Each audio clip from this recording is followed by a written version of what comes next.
Director Maruti గారు కొన్ని ఉపదేశాలు అయితే ఇవ్వడం అయితే జరిగింది. తను ఏమంటున్నాడంటే, ఆడియన్స్‌ని రప్పించడానికి ఎన్ని పిచ్చి మాటలు మాట్లాడుతున్నారంటే, బూతులు మాట్లాడుతున్నారు, చొక్కా తిప్పేసి తిరుగుతా అంటున్నారు. అసలు సినిమాలే మానేస్తానని అంటున్నారు. అసలు ఒక సినిమా ఆడకపోతే నువ్వింత దిగజారిపోతావా? ఇంత దారుణంగా మాట్లాడతారా? ఈ సినిమా కాకపోతే ఇంకో సినిమా ఆడుతది. ఎందుకు ఆడదు? అటుపక్క బన్నీ గారు అండ్ అటుపక్క ప్రభాస్ గారి మూవీ ఉంది కాబట్టి ఆళ్ళ మూవీస్ రన్ అయితాయి. లేవు గదా! అందుకే ఆ మూవీస్ వాళ్ళు అట్లా అడుక్కుంటున్నారు. రీసెంట్‌గా ఒక ప్రొడ్యూసర్ వచ్చేసి తన మూవీ 'బార్బిక్' అనే ఒక మూవీ రిలీజ్ అయింది. ఆ మూవీకి ఆ డైరెక్టర్ వచ్చేసి మూవీ జనాలకు రీచ్ అవ్వలేదని చెప్పి చెప్పుతో కొట్టుకోవడం అయితే జరిగింది.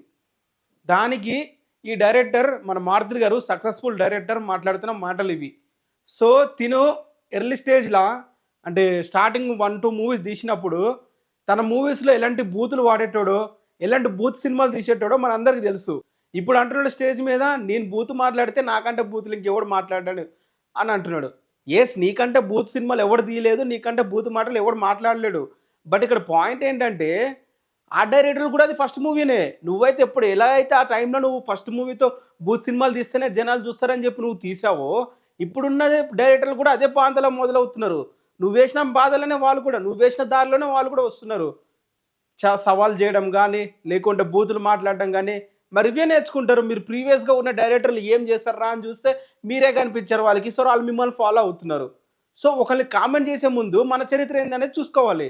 సో, ఇప్పుడు మనం 'ప్రభాస్' గారితో సినిమా చేస్తున్నాం కాబట్టి మనల్ని మనం ఎన్ని కామెంట్‌లు చేసినా మనకు నడిచేస్తదంటే నడవదట్లా. రేపు ఈ మూవీ కూడా ఫ్లాప్ అయితే అసలు నీకు ఛాన్సెసే ఉండవు. ఛాన్సెస్ ఎందుకుండవు? ఛాన్సెస్ ఉంటాయి. ఎందుకంటే నీకు అవతల బ్యాక్‌గ్రౌండ్ ఉంది కాబట్టి. అటు బన్నీ గారు సపోర్ట్ చేస్తారు. అటు మన ఎస్కే గారిని సపోర్ట్ చేస్తారు. ఇప్పుడు 'ప్రభాస్' గారు ఉన్నారు. 'ప్రభాస్' గారి యూవీ క్రియేషన్ ఉంది. నీకు ఎటు వెళ్ళినా మీకు ఒక మూవీస్ ఆఫర్స్ అనేవి వస్తాయి. మీరు ఒక ఫ్లాప్ మూవీ తీసినా. బట్ వాళ్ళకి అట్లా నడవదు కదా! ఫస్ట్ మూవీ ఫ్లాప్ అయిందంటే ఇంక సెకండ్ మూవీ కనిపించరు కూడా వాళ్ళు. ఎందుకంటే అప్‌కమింగ్స్. ఇలాగ బ్యాక్‌గ్రౌండ్ ఉండి, మంచి బ్యాక్‌గ్రౌండ్‌లో మనీ పెట్టేవాళ్ళు ఉండుంటే, వాళ్ళు కూడా ఏం మాటలు మాట్లాడకుండా జస్ట్ మూవీకొచ్చేసి, ఆ మూవీ చూడండి రిలీజ్ చేస్తున్నామని చెప్పి చెప్పుకుంటారు. నేను డైరెక్టర్ మారుతి గారి గురించి ఏదో తనని అనాలని కూడా కాదు. బట్ మన ఫిల్మ్ ఇండస్ట్రీలో ఉన్న వాళ్ళ గురించే నువ్వు ఇంత తక్కువ మాట్లాడటం అవసరమా అని నా ఒపీనియన్. వాళ్ళ మూవీని ఎలా అయినా వాళ్ళు ప్రమోట్ చేసుకుంటారు. అది వాళ్ళ స్ట్రాటజీస్. నువ్వు ఎలా అయితే స్టార్టింగ్‌లో ప్రమోట్ చేసుకున్నావో వాళ్ళు ఇప్పుడు అలాగే ప్రమోట్ చేసుకుంటున్నారు. దానికి నువ్వు వాళ్ళకి ఉపదేశాలు ఇవ్వాల్సిన అవసరం అయితే లేదు. ఎందుకంటే మన చరిత్ర అలాంటిది.